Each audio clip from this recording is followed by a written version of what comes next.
Hello everybody and welcome back to part 2 of Film Breakdowns. We're going to be going over drops today. The first place you land, that's arguably the most important part of the game. I'll be doing some normal drops, the ones that I usually do, and then a hot drop as an example of what not to do. A hot drop is when you go to the first place on the line.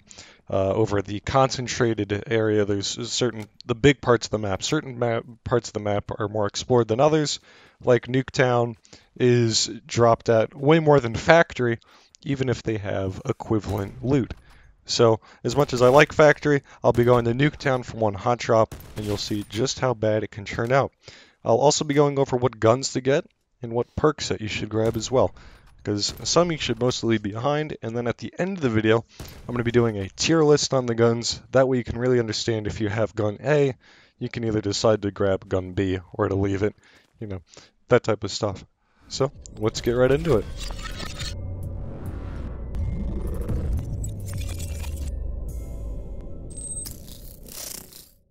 Alright, part 1 of the video. I'm going to be going at the end of the line. That's usually what we'll do. As long as it's not over a popular zone like construction site or Nuketown, those are the biggest ones as well as estates. So you really just want to avoid those three if it's at the end of the line. But usually, this zone goes right over these buildings, and these buildings will have decent loot. We ended up getting an SDM, some level 2 armor, some sensor darts, and we did end up winning this round. So this is a decent drop, right? So you're not going to get anything super crazy. You might find a crate, but it's a safe drop. You won't die. You can see up in the kill feed, people are dropping like flies, and nobody landed with us. So it's better to loot 5 different houses mediocrely and just get it done quick instead of just scouring one, because I see a lot of people really thinking about, like, should I grab this? Should I grab this? You'll figure out, and I'll also say what guns are good. You can leave a lot of these behind, but you can see I'm just open it, nothing in there. If it's like one toilet paper, which is what the bandages are, you just leave them behind, right? And you just pick up the first gun. You absolutely need that first gun, but I'm just zooming through here. Grab that, I'll need it later, but you see, you don't even have to look at it. A lot of this stuff, is as long as you know what it is, you can just tap X. And here's a very important piece. This is an armor plate. This is now what you can repair armor with. So when you have level 2 armor, somebody shoots at you, you can see right above Luke's name, those little blue bars. One armor plate will make up for that one little blue bar. So if you get shot at, they don't break your armor, you survive the engagement, you use those to repair yourself, and you'll be able to go on and win the round like we did. Okay, jumping into part 2 of the video.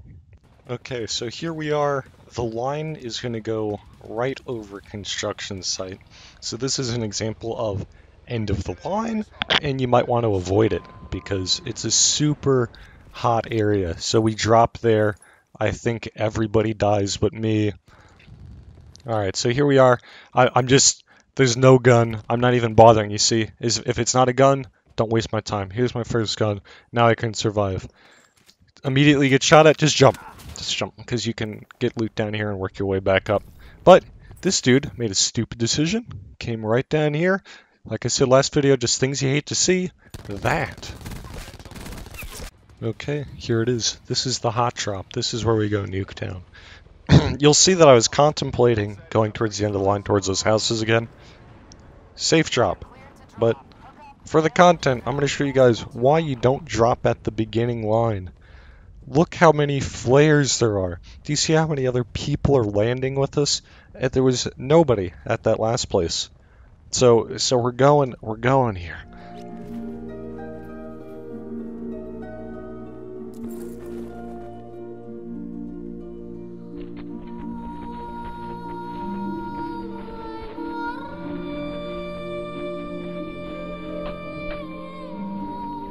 Okay, no more messing around. Time for some film breakdown. We actually made it into the underground area. There's a guy to the north looking at us with a sniper rifle. I peeped a gun in here. It's the Rampart, the best gun in the game. Gotta grab these barbed wire. Maybe we can defend behind us. The barricade can fend them off from the front. I saw him for a split second there. We both have shotguns. We're going to maybe push if they don't push us. He throws a concussion. They both get concussed. You push as quick as possible. The SG-12 is really good in the game after the patch, and these guys just ran straight into it. Alright, so we start making our way out. We know that there's 8 people here. We saw it on the billboard before. We see 2 of them, but just like the last video, they have good cover. We want to make sure Luke has a good shot on them. We'll wait till these guys are unaware, out of cover. He's far enough away from the tree, we can push him. We have great cover with the truck here. Luke has him pinned down, so I'm going to move behind him. There's guy number 1 at the tree, but his friend is way more in the open. You could just spray down the bush. They aren't bulletproof like Fortnite. The zombie's coming after him, so he's going to be distracted by that. Easy kill. We get to leave just like that. We actually survived the hot drop. So if you're feeling confident, maybe do it, but realize, look how broken my level 3 armor is. We did that safe drop before, had better loot, and we weren't shot to shit. So try and drop safe. As appetizing as Nuketown is, it's usually way too crazy to be worth it. Alright, time for the final part. I'm really trying to emphasize to you guys, play the zone. Don't take the shot unless you absolutely have it, because you'll be putting yourself into unnecessary danger, and then that's when you die. Is if you have the drop on somebody, really take advantage of it. The people are a lot more tunnel vision than you think they are. So we shoot the sensor dart. We know there's 1 in there. The other guy ran off towards the gas station. So you don't want to split up in this circumstance if you're them, because now they're in 2 different areas that they could be looting together. This guy gets shot at. We do the old tauntaroo, hit him right in the back of the head. Grab his ammo. The SDM, while it did get nerfed pretty hard with the recoil, if you get it just right like I did here, it's a 1-2 easy as that. Went on to win this round as well. So on to the final part, which will be the tier list, and then in tomorrow's video we'll be going over perks and the perk tier list, because nobody needs Outlander. But we'll save it. We'll save it for tomorrow. On to the tier list. Okay, on to the tier list. This is where things will make looting a lot quicker. So I'm just going to go by best gun that you'll always grab, and then anything underneath that. So I have Rampart at number 1, and then I have Swordfish at 2. So this list will be, if you have Swordfish, drop it for the Rampart. So the list goes, we have the Rampart, the Swordfish, the ICR, the KN, the Spitfire, the SDM, the Koshka, AA-12, Paladin, ICR. And the reason I put Rampart at number 1 is because at the moment it's currently shredding armor, great for every situation. The Swordfish will be your best mid close range gun because it has incredible rate of fire with the 4-round burst. You can really drop someone, it's nice and accurate. The KN is a good all-around weapon. The Spitfire can absolutely destroy at close range, but only close range. The SDM ult did get nerfed. You saw that if you hit your shots, it's very deadly. The Koshka and the Paladin, you know those at the start of the video, you can see that those can be deadly.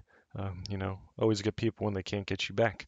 The ICR and the ABR got super nerfed, and then the ICR is still a very standard weapon. Okay, jumping into the bad guns. Just the worst weapon there is the lever action. You would have to hit every shot. I don't even think you could kill somebody if you hit every single shot with that gun. The iron sights are awful. It's just garbage gun. Don't grab that. That's usually at the zombie areas. The Mozu, while there is a gold version of this, just strip it. You can strip weapons by going in the inventory, holding X on them. It'll say drop and detach. Then you can put it on a better weapon. The Strife is, it's okay. It's better than nothing.